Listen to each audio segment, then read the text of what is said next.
Welcome to the Doboka Burhiganga waterfall. কি খবৰ ৰাইজ আপোনালোকৰ? মই আছো বৰ্তমান ডবকা বুড়িগঙ্গা ওয়াটাৰফলত আৰু দেখিব পাৰিছে ওয়াটাৰফলৰ এই মনোমোহা দৃশ্য। আপোনালোকে আহিব পাৰে পিকনিক প্লেচখনত, বহুত ধুনীয়া লোকেশ্যন। আপোনালোকৰ মই ইমৰান আৰু আপোনালোকে চাই আছে ডবকাৰ ল'ৰা ইমৰান। আৰু আজি এখন পিকনিক প্লেচ আপোনালোকে বেকসাইডত দেখিছে, দেখা পায় নিশ্চয় আপোনালোকে গম পাই গৈছে মই কোনটো লোকেশ্যনত আছো বৰ্তমান।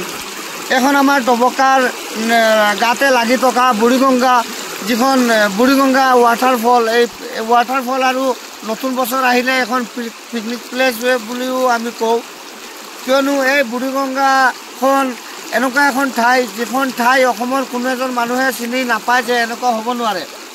আৰু আজি মংগলবাৰ, আৰু মংগলবাৰ দিনত বৰ্তমান পিকনিকৰ ইমান পাৰ্টি নাই, ইয়াত পিকনিকৰ হেৰি নাই। কিন্তু ছানডে হ'লে পূৰা নতুন বছৰতো জানুৱাৰী মাহত, জানুৱাৰী ফেব্ৰুৱাৰীলৈকে পূৰা এইখন বুড়িগঙ্গাত পূৰা মানে ভিৰ থাকে, পিকনিকৰ হেৰি হয়।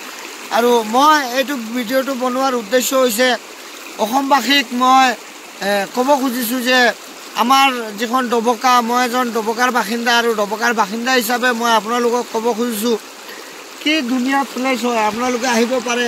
চাওক দাদাহঁতে মাছ মাৰি আছে ইয়াত। এই বুড়িগঙ্গাত বহুত ভাল মাছো পায় আৰু আপোনালোকে আৰু আপোনালোকে চাব পাৰে এই বুড়িগঙ্গা ঠাইখন বিৰাট ভাল ঠাই। আপোনালোকে ফেমিলি লৈ আপোনালোকে দূৰ দূৰণি য'ৰেই হওক, অসমৰ বা অসমৰ বাহিৰৰ এখন ঠাই, এখন ছেফ জেগা। আপোনালোকে আহিব পাৰে পিকনিকৰ কাৰণে।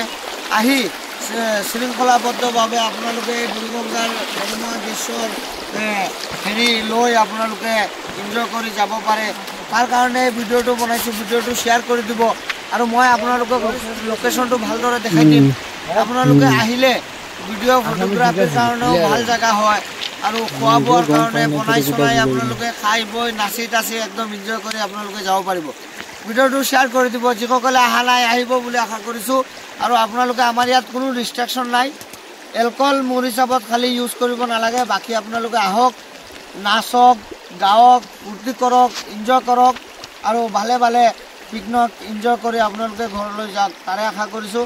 আহিব, আশা কৰিছোঁ এই বুড়িগঙ্গাখন আপোনালোকে যদি আহে আৰু সুন্দৰ হ'ব এই জেগাখন, তাৰে কামনা কৰিছোঁ।